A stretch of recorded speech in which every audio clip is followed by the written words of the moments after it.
Halo sahabat tani semuanya, bertemu lagi dengan saya Guntur Maesa. Kali ini saya akan membahas bagaimana cara menanam tembakau. Musim tembakau biasanya dimulai pada akhir Mei dan awal Juni, dan hal ini dilakukan pada musim kemarau. Sistem penanaman yang dilakukan oleh masyarakat Probolinggo khususnya, mereka melakukan sistem penanaman secara kaceken. Kaceken adalah kegiatan gotong royong menanam tembakau yang dilakukan bersama-sama secara sukarela tanpa mengharapkan imbalan.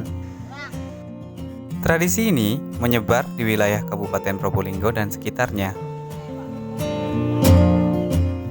Kaceken berasal dari bahasa Madura, yakni ngacek, yang berarti mengajak. Mengajak para saudara dan para tetangga untuk bergotong royong membantu dalam proses penanaman tembakau. Dalam kegiatan ini, semua anggota dibagi menjadi 3 kelompok.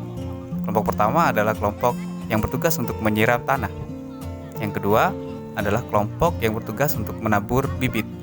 Yang ketiga adalah kelompok yang bertugas untuk menanam.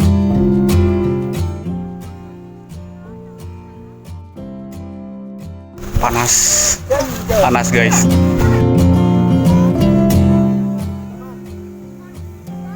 Tradisi tanam tembakau ini sudah ada sejak zaman dahulu.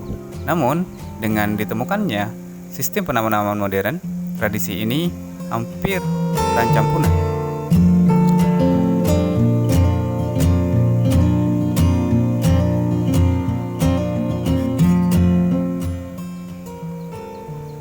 Baik sobat, semoga info ini bermanfaat, dan jangan lupa untuk tekan tombol subscribe yang masih belum subscribe, karena di channel ini akan banyak sekali info-info mengenai pertanian. Sampai jumpa.